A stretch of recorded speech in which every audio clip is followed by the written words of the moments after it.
Welcome, everybody, to today's webinar, which will be episode 230 on our CX-CC YouTube channel. Hi, I'm Debbie Levitt, and today we're going to be talking about hypothesis-based approaches. They are popular, but does that mean they're good?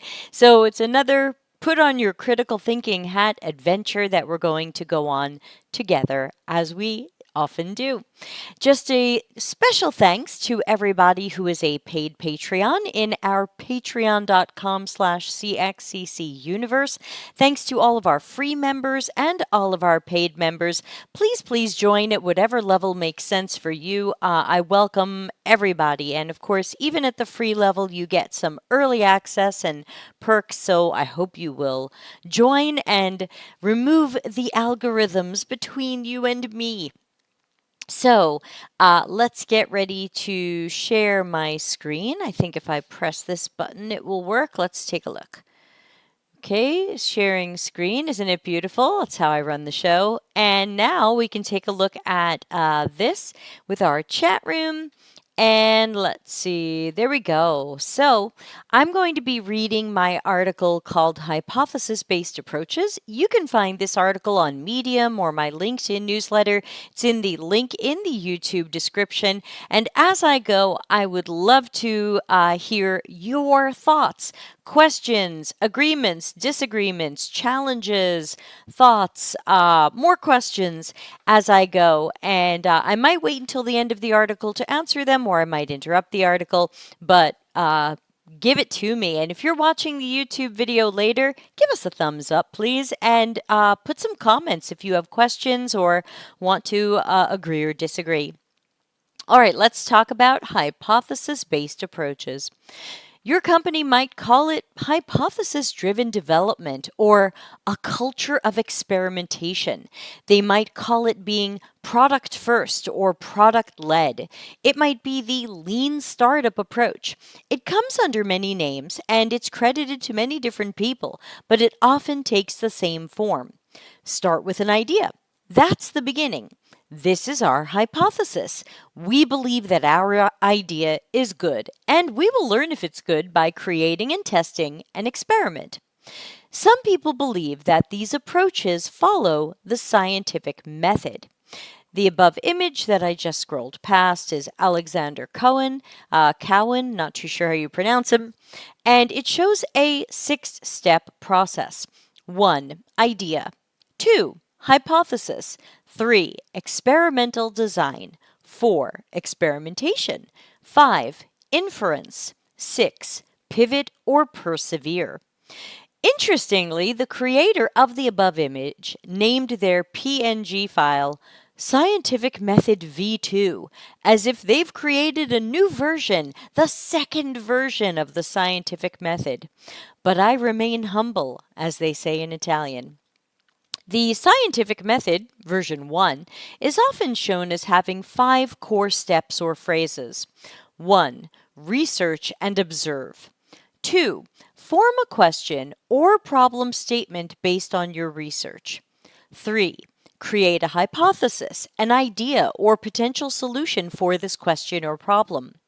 4. Design and run an experiment that would show where your hypothesis worked well or poorly. 5. Draw conclusions, report results, and decide what to do next. These new variations, like the hypothesis first one we just saw, new variations of the scientific method, remove half of the science. So many books, experts, and trainers call for good, early qualitative research to really understand people, contexts, and systems. What does our target audience do now? What are they trying to do? How? Why? Where does it go well? Where is there room for improvement? Where are there opportunities to improve or create products or services that solve the real problems we observe? Yet, so many current methods rely on skipping that. Someone thinks we'll be faster if we just start with an idea and just keep testing it and iterating until it seems to be good enough. If you're thinking, Oh, these models say idea first, but we all know ideas are supposed to come from good research or good data. We shouldn't act like these models or approaches are better than they are by making excuses or claiming that they say something they're not saying. If step one is idea or hypothesis, and there are no previous steps showing earlier qualitative research or reliable evidence, then it's rather likely that this model suggests hypothesis literally first. That's what it says. Let's not pretend it's different or better than it is. The messages are clear. In hypothesis first paradigms, good research takes more time than we want to spend. We'll work from opinions, guesses, and assumptions that we dress up and call hypotheses. We'll start the scientific method at phase 3, which should be informed by phases 1 and 2, but we'll skip those. Hypothesis is from the Greek for foundation. But without research, evidence, and knowledge first, do we have a strong foundation? In models like these, one of the most dangerous assumptions is that even if our idea isn't correct, it's close. When a model tells us that if the experiment fails, we keep iterating and experimenting, there's an unspoken assumption here. Your idea was close, so try a variation of it. This is where we start seeing teams slightly moving buttons or other elements, changing snippets of text on the page, removing options from the page to push users to take the company's desired action, and adding how-tos and instructions, hoping they can just train people to do things how the company wants customers to do things. We rarely monitor or measure customer and user experiences. We're not checking these variations for customer satisfaction or success the way our customers and users would define success. We monitor if what the business wanted for itself happened. We shuffle things around and make changes until we see the business metrics we want. We often avoid rethinking the entire concept or trying a vastly different execution or starting from scratch. That might be what users need and what our business might need for growth and success, but we see that as taking too long. We assume our first idea is good and we must be close. Learn before iterating. People like to say that failures are great because we're learning, but what are we learning? We learned that moving the button over there didn't make people buy more. We rarely say, wow, that experiment failed. Before we jump into cycles of guesses, we should step back and understand root causes. We were so confident in this experiment. We were sure we had a winner. We should understand how and why we failed so that we can fail less. We rarely say that. But we should say that after every failure. With wildly high failure rates being increasingly common, it's clear that we're not learning from our failures. We fail, make another guess, call it a hypothesis, run another experiment, and, statistically speaking, fail again. Dangers of hypotheses that aren't customer-centric or work against the customer. We think we can experiment our way to great designs that truly delight customers, making them naturally want to sign up, buy more, and stay with us. Or maybe we don't care about them naturally wanting any of that. Perhaps we can manipulate or trick them into what we hope they will do, despite what the customers wanted or needed to do. Sample hypotheses. If we add steps when customers try to cancel our service, then they might be less likely to cancel. If we add more explanations about our app's value inside the app, then the customer will understand our value and retention will increase. If we close our support center and give customers a chatbot, then customers will get answers and help faster than a human support rep could have given them. If we put little or no information in our warning emails, then customers will have to visit the site to see the warning, which will increase our login and engagement metrics. In each of these, the customer is a pawn. The above are hypotheses that might solve business problems, but where's the customer in this conversation? Do we plan to understand or solve any of their problems?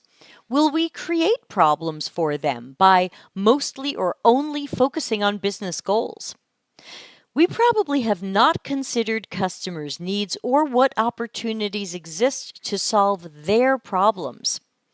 And we're unlikely to solve their problems well or at all if we avoided the research that would help us understand their problems, including problems they don't know they have.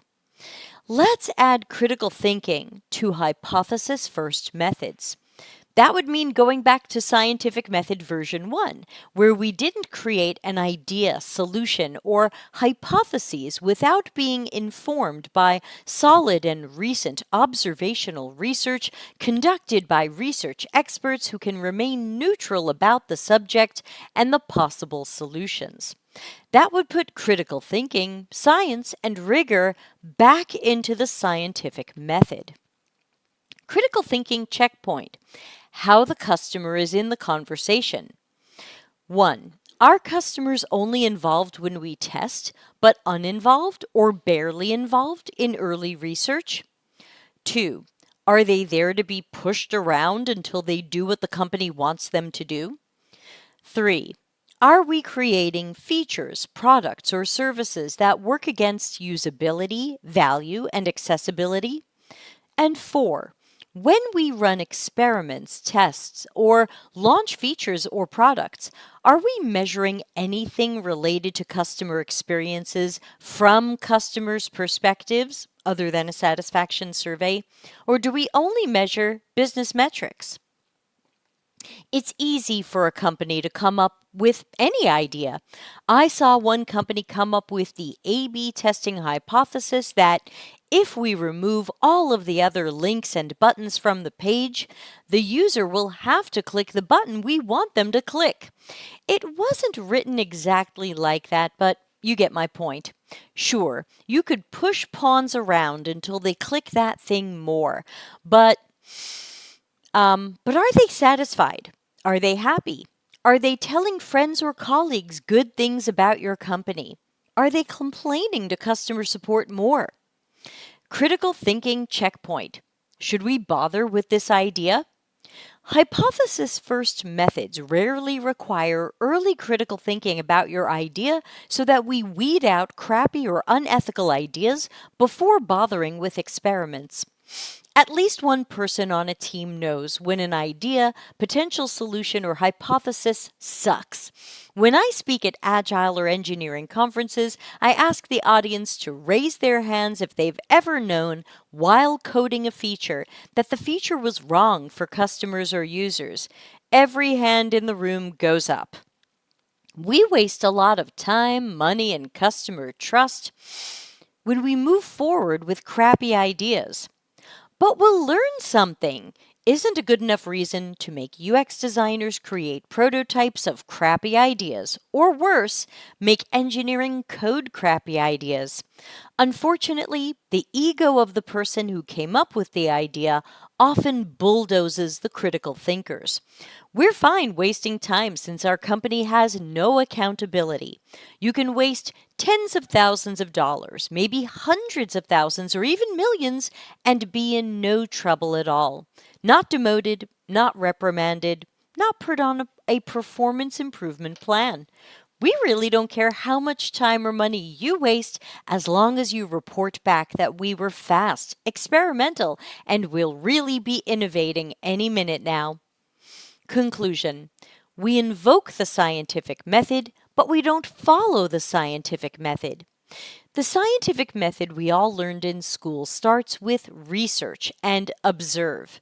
Asking a few customers what our product is missing isn't observational research and is often flawed research that helps us go in wrong directions. Hypothesis-first methods have gleefully brought us into cycles of frequent failures. And despite our claims that we want continuous improvement, efficiency, and agility, we don't take a good look at our own processes. We don't try to improve. We don't really learn from these mistakes. We cycle around and make them again. We must use critical thinking and look at where our hypotheses came from. Not every idea is good. Not every idea should become an experiment, test, or product. Not every idea needs just some tweaking or iterating to eventually succeed. We know this from outcomes, metrics, and other signs of our successes or failures. If it's outcomes over outputs, then let's do more about our poor outcomes. High failure rates aren't good strategy. They're nothing to celebrate.